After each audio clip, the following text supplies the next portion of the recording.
ويطلعوا ترند. بس انا بقول لك يا ابني الترند ان عمك العميد حسام حسن في نص النهائي، وهنركب السنغال بعد ما ركبنا الافيال.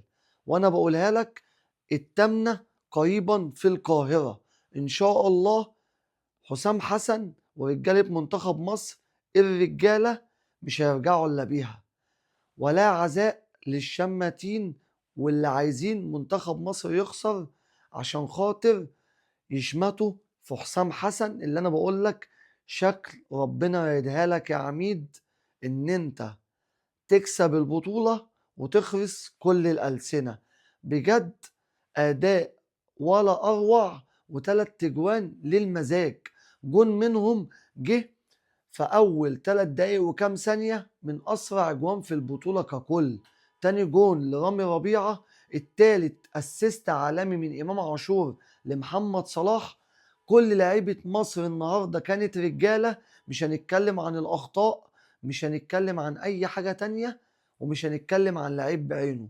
بجد رجالة منتخب مصر عشان صدقت نفسها إن هي تقدر تكسب، طلعت بالشكل والمنظر ده.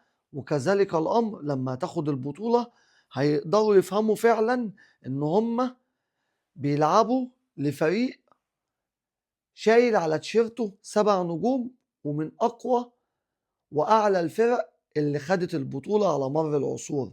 ما تقوليش مدرب أجنبي ولا مدرب فرنساوي ولا مدرب برازيلي، لأن المدرب الوطني اللي كله ما كانش مأمن بقدراته ربنا هينصره وهياخد البطولة.